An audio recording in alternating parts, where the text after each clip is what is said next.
Tomboy, written by Suzana Thompson, narrated by Sarah Sampino.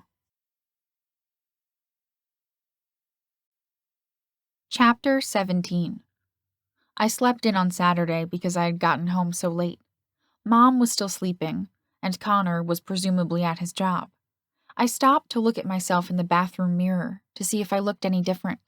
Of course, my face still looked the same as it always did, except there was a slight flush on my cheeks as I thought about what had happened last night. Jake had made me feel things I'd never felt before, and my body had come alive with his touch. The experience was so much more than I had imagined it would be. The intimacy we had shared made me feel closer to him than I had ever felt to anyone else. I thought back to my original plan to have sex with him and go back to being just friends. Now I knew that it would have been a failure, because my desire for Jake hadn't gone away after we made love. In fact, it was already coming back as I thought about how it had felt to be with him. There had been a happy, comfortable atmosphere between us afterwards, as we drank juice, ate snacks, and talked. We snuggled while we watched some TV. I even dozed off for a while, and Jake woke me up when it was time to leave. He laughed at my dismay when I noticed the blood on the sheets. "It's because you were a virgin, Cam." "But the maids will see it," I fretted. "We'll be long gone by then. It's probably not the first time they've seen something like that," he reasoned.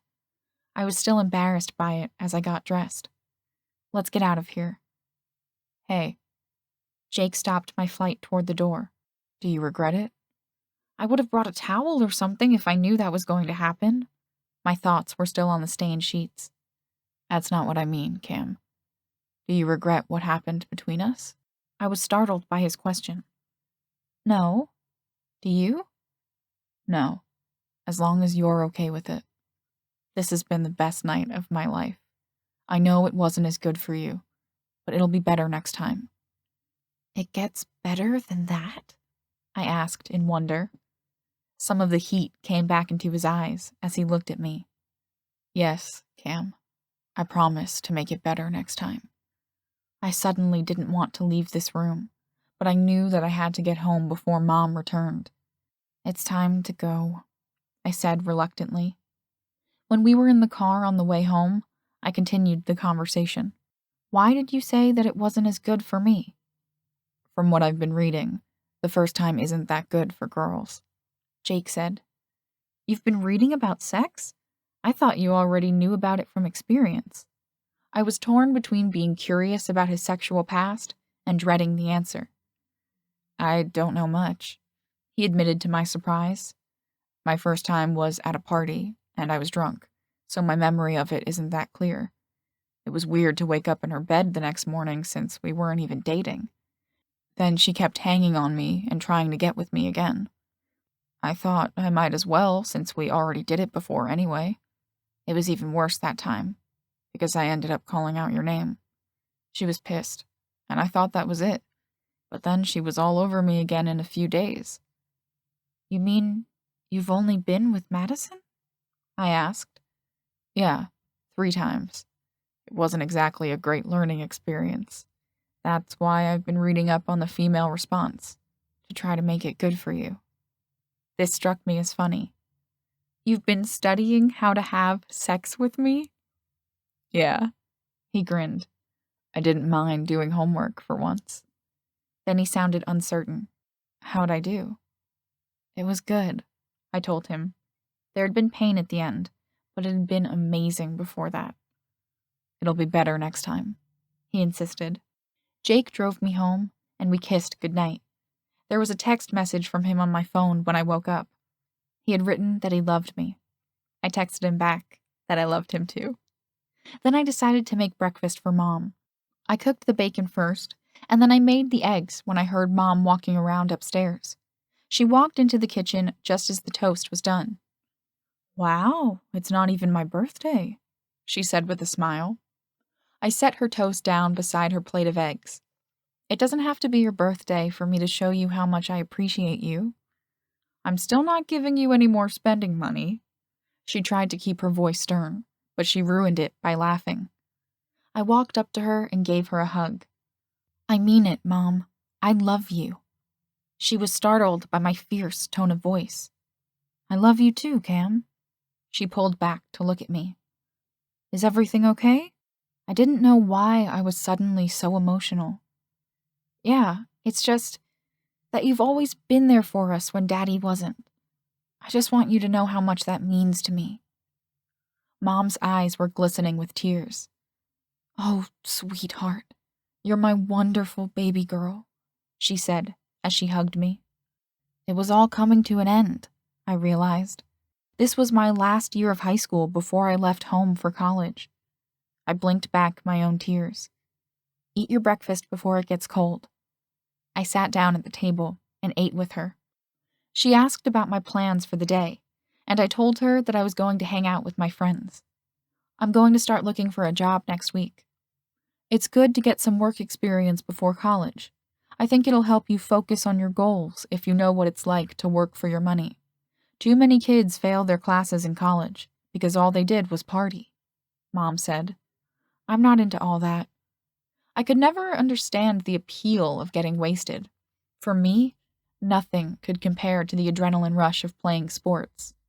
At least, nothing could compare to it until last night, I thought. I know, and I hope that won't change.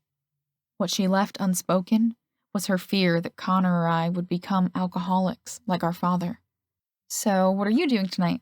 Do you have a date? I asked, in order to lead the conversation away from uncomfortable topics. I do, and Nathan wants to go to this ridiculously expensive restaurant. I can't see the sense in spending so much on one meal. She shook her head at this foolishness.